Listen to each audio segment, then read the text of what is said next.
Good morning. We were at Fernon Lake in Coeur d'Alene. You can see the ice starting to gel on the lake. So we will start. We are in the Bible experience. We are in Exodus 15. Here we go.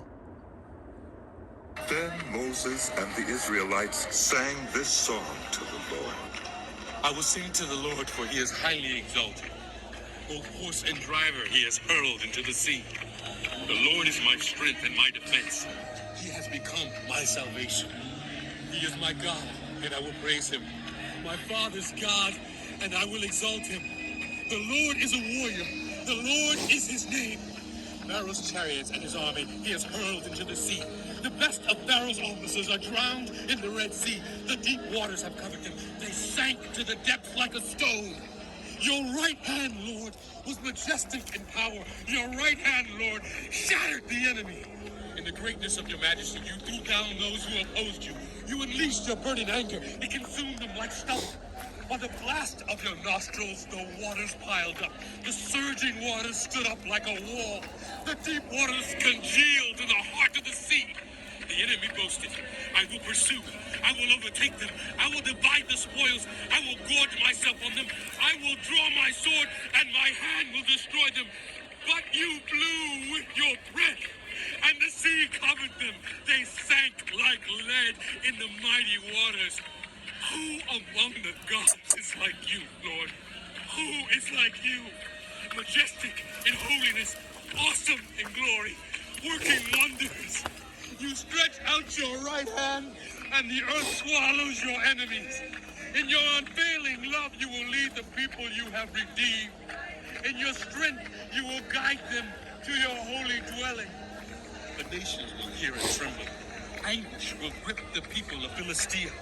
The chiefs of Edom will be terrified. The leaders of Moab will be seized with trembling. The people of Canaan will melt away. Terror and dread will fall on them. By the power of your arm, they will be still as a stone until your people pass by, Lord. Until the people you bought pass by. You will bring them in and plant them on the mountain of your inheritance. The place, Lord, you made for your dwelling. The sanctuary, Lord, your hands established. The Lord reigns forever and ever. When Pharaoh's horses, chariots, and horsemen went into the sea, the Lord brought the waters of the sea back over them. But the Israelites walked through the sea on dry ground. Then Miriam, the prophet, Aaron's sister, took a timbrel in her hand, and all the women followed her with timbrels and dancing. Miriam sang to them. Sing to the Lord, for he is highly exalted. Both horse and driver he has hurled into the sea. Then Moses led Israel from the Red Sea, and they went into the desert of Shur. For 3 days they traveled in the desert without finding water. When they came to Marah, they could not drink its water because it was bitter. That is why the place is called Marah. So the people grumbled against Moses, saying, What are we to drink? Then Moses cried out to the Lord, and the Lord showed him a piece of wood. He threw it into the water, and the water became sweet. There the Lord issued a ruling and instruction for them, and put them to the test. He said, If you listen carefully to the Lord your God, and do what is right in his eyes, if you pay attention to his commands, and keep all his decrees, I will not bring on you any of the diseases I brought on the Egyptians, for I am the Lord who heals you. Then they came to Elim, where there were 12 springs and 70 palm trees, and they camped there near the water.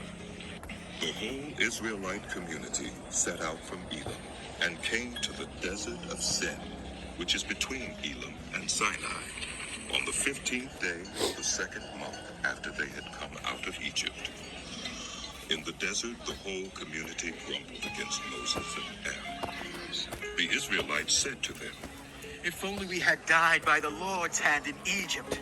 There we sat around pots of meat and ate all the food we wanted. But you have brought us out into this desert to starve this entire assembly to death. Then the Lord said to Moses, I will rain down bread from heaven for you. The people are to go out each day and gather enough for that day.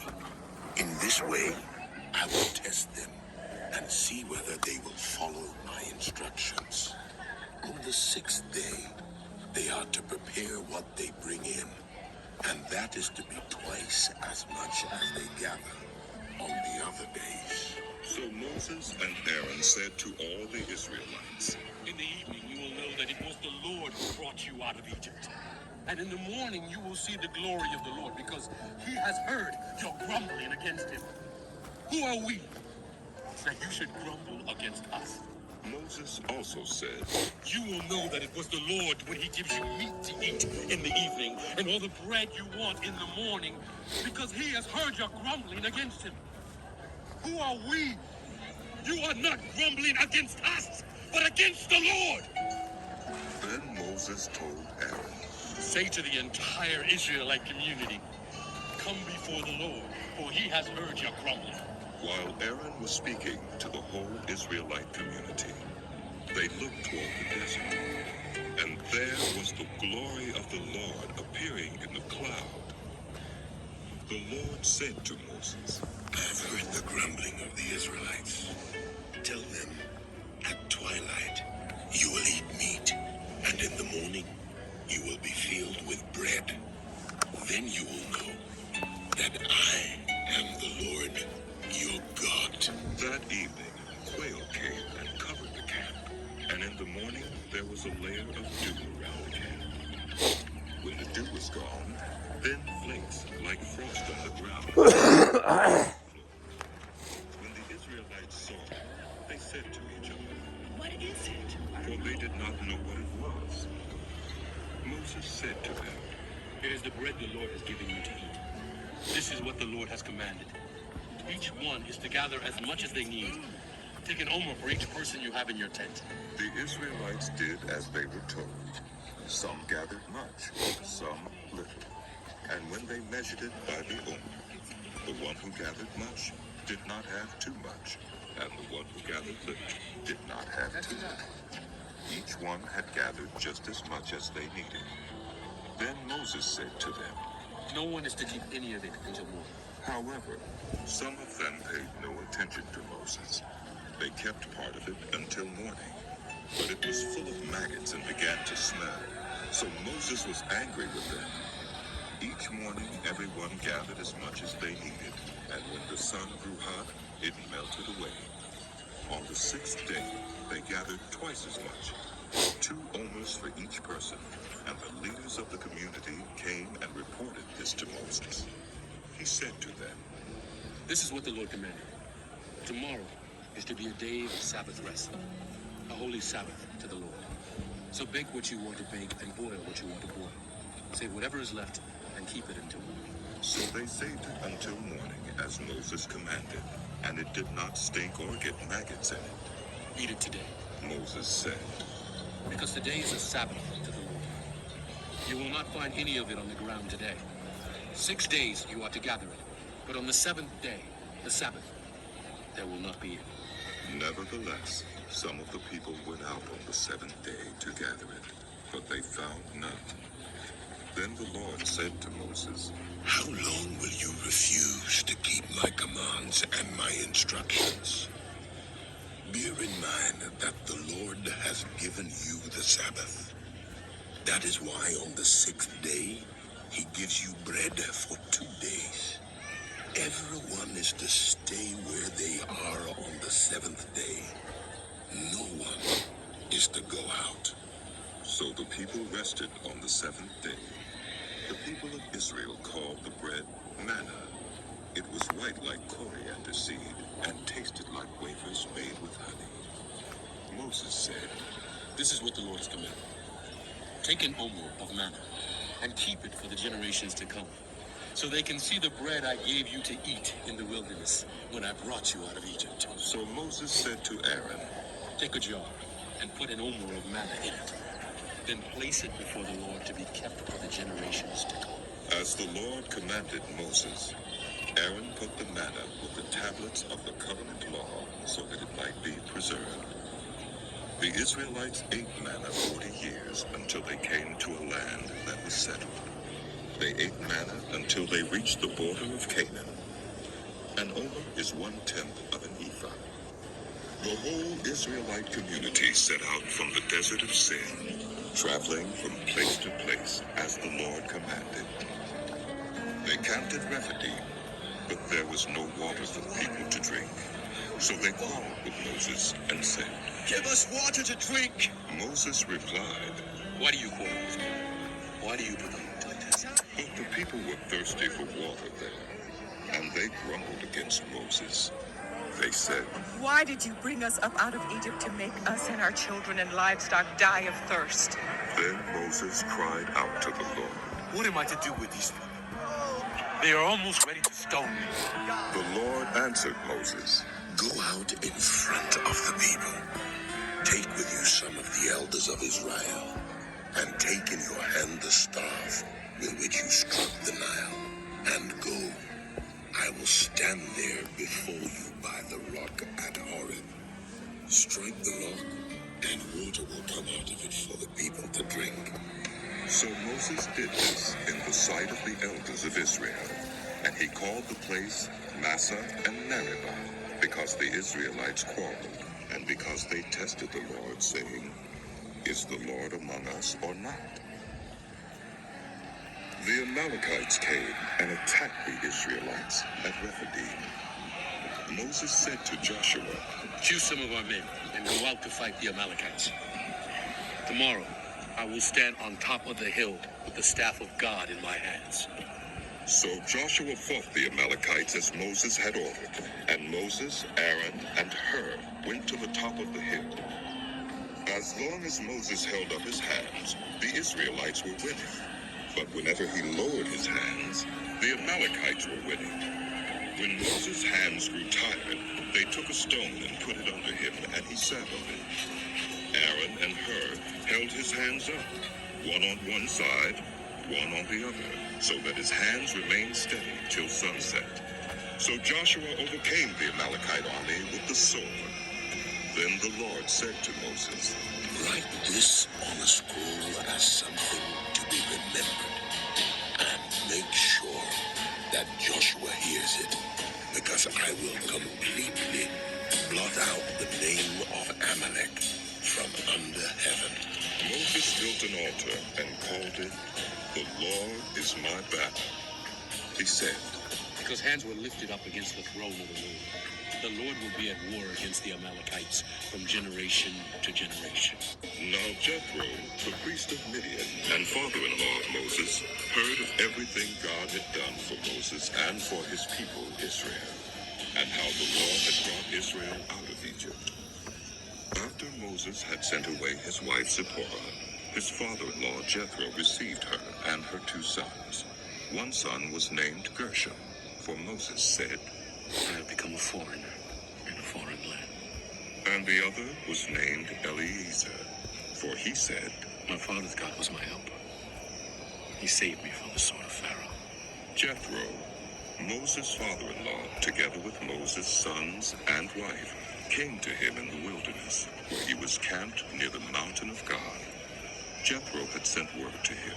I, your father-in-law, Jethro, am coming to you with your wife and her 2 sons.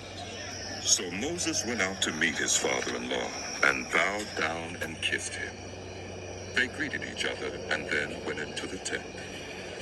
Moses told his father-in-law about everything the Lord had done to Pharaoh and the Egyptians for Israel's sake, and about all the hardships they had met along the way, and how the Lord had saved them.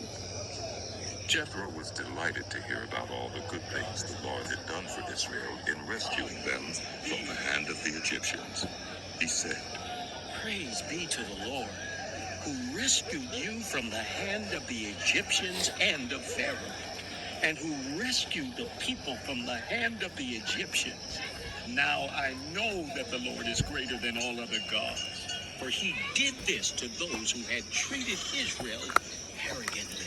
Then Jethro, Moses' father-in-law, brought a burnt offering and other sacrifices to God. And Aaron came with all the elders of Israel to eat bread with Moses' father-in-law in the presence of God.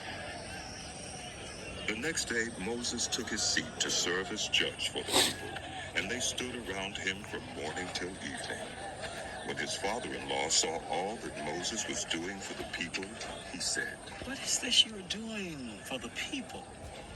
Why do you alone sit as judge, while all these people stand around you from morning till evening? Moses answered him, Because the people come to me to seek God's will. Whenever they have a dispute, it is brought to me, and I decide between the parties and inform them of God's decrees and instructions. Moses' father-in-law replied, What you are doing is not good. You and these people who come to you will only wear yourselves out. The work is too heavy for you. You cannot handle it alone. Listen now to me, and I will give you some advice, and may God be with you. You must be the people's representative before God and bring their disputes to him. Teach them his decrees and instructions, and show them the way they are to live and how they are to behave.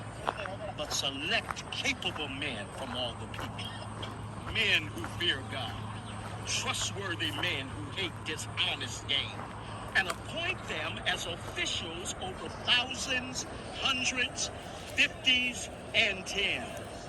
Have them serve as judges for the people at all times, but have them bring every difficult case to you. Simple cases they can decide themselves. That will make your load lighter, because they will share it with you. If you do this, and God so commands, you will be able to stand the strain, and all these people will go home satisfied. Moses listened to his father-in-law and did everything he said. He chose capable men from all Israel and made them leaders of the people, officials over thousands, hundreds, fifties, and tens. They served as judges for the people at all times. The difficult cases they brought to Moses, but the simple ones they decided themselves. All right, that does it for the day. Like and subscribe, and we'll see you next time.